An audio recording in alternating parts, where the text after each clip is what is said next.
Hola chicos, ¿cómo están? En esta semana vamos a continuar trabajando con la secuencia ¿Para qué leemos?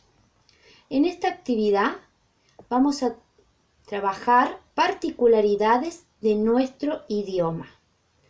Yo saqué algunas palabras que ustedes marcaron como importante en la clase anterior del texto La vida colonial en el campo y la ciudad.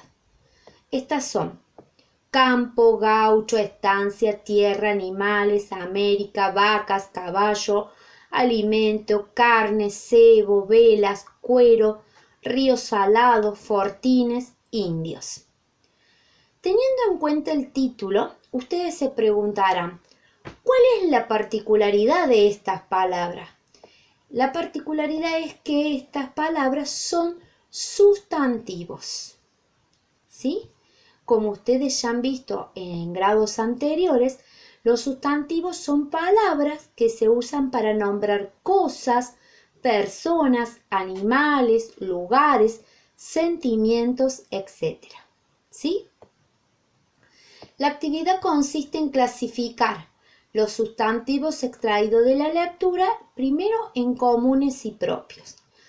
Vamos a hacer un poquito de memoria, ¿sí? Las palabras que designan nombres particulares de persona, ¿sí?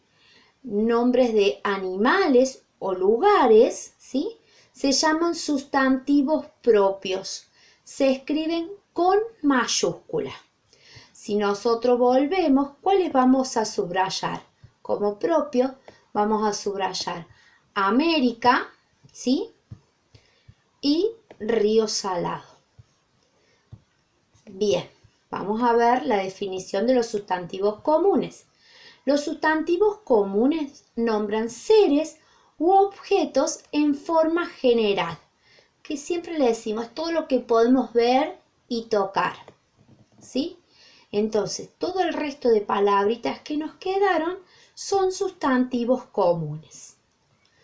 ¿Cuál es la clasificación que vamos a sumar como contenido de quinto grado? Primero tenemos la clasificación semántica. La clasificación semántica se divide en sustantivos individuales, sustantivos colectivos, sustantivos concretos y sustantivos abstractos. ¿Cómo vamos a hacer para darnos cuenta? Presten mucha atención. ¿Cuándo un sustantivo individual? Cuando designa o nombra un solo elemento. Por ejemplo, hermano. La palabra hermano nosotros la utilizamos para el masculino. Para el femenino utilizamos hermana. Entonces se nombra de manera distinta, ¿sí? Entonces por eso es individual. Es un solo nombre para el femenino, un solo nombre para el masculino. Por ejemplo, oveja. Oveja llamamos a la hembra y en el caso del macho, para el masculino decimos carnero, cordero, ¿sí? Por eso es individual. Es un nombre para el femenino y se utiliza un nombre para el masculino.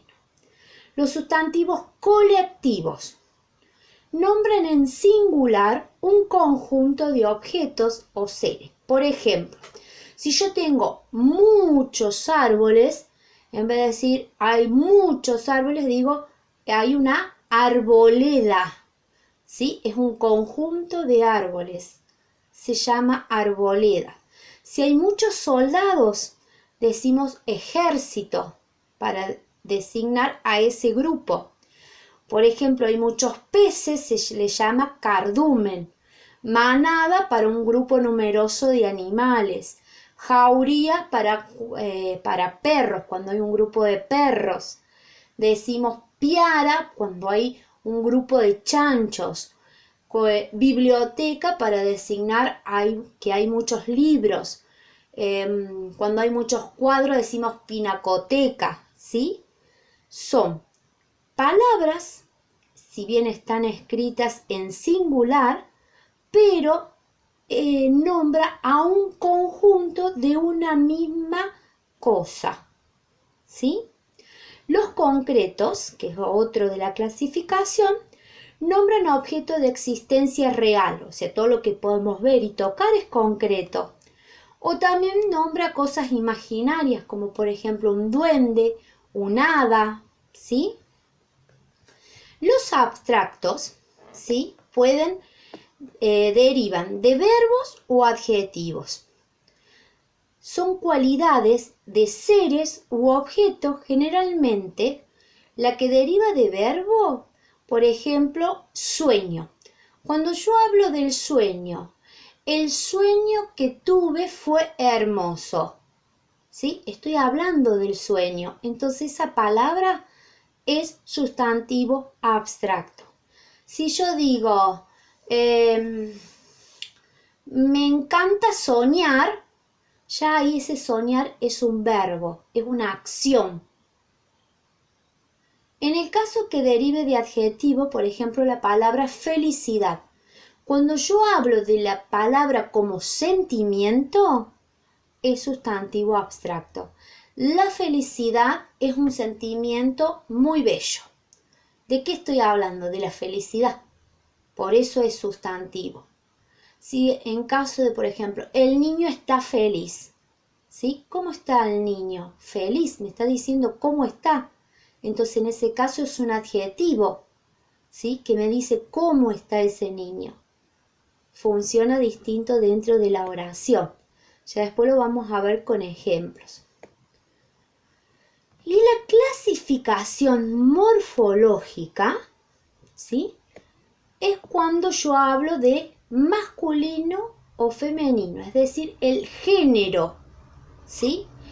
Todos los sustantivos varían de acuerdo al género y al número. Vuelvo a repetir, cuando hablo de género puede ser masculino o femenino, ¿sí? Los masculinos pueden estar acompañados con los artículos el o los. Los sustantivos femeninos pueden llevar los artículos la o las. Si nosotros volvemos, por ejemplo, a una de estas palabras, por ejemplo, gaucho, ¿sí? Decimos el gaucho. Entonces, gaucho es ¿qué? Masculino. Bien. Y si nosotros tenemos que poner el número, puede ser singular o plural. Que esto ustedes ya lo saben. Singular es cuando nombra una sola cosa. Plural cuando nombra a más de uno. Por ejemplo, volvemos a la palabra gaucho que habíamos marcado acá. Dice el gaucho, o sea, me está hablando de una sola persona.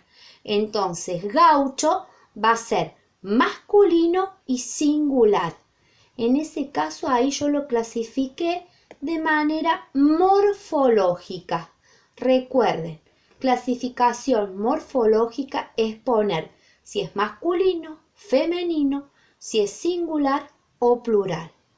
Y en el caso que yo esa palabra la quiera clasificar semánticamente, yo voy a ver si es individual, colectivo, concreto o abstracto. En ese caso, el gaucho, ¿sí? Estamos nombrando a algo de existencia real, entonces un sustantivo concreto, ¿sí? ¿Por qué no puede ser individual? Porque no digo la gaucha para nombrar el femenino, ¿sí? Bien. En este cuadrito, ustedes esas palabras que yo utilicé anteriormente, estas que están acá, menos los sustantivos propios, el resto los pueden ordenar y lo van clasificando. Por ejemplo, la palabra campo, la clasificación semántica sería algo concreto, es un sustantivo concreto. La clasificación morfológica en la parte del género, ponemos si es masculino o femenino, decimos el campo. Entonces, el nos indica que es masculino. Y el número si es singular o plural. Dice el campo, o sea, está hablando de uno solo, entonces es singular. Si yo dijera acá, en vez de campo, yo le agrego una S al final, yo ahí voy a estar diciendo los campos. Entonces acá no va a ser singular, sino que va a ser plural. ¿Sí? De esa forma van organizando las palabras que ustedes tienen anteriormente y lo van clasificando. Como siempre, les dejo el cuadrito para saber. Cualquier duda que tengan, me preguntan.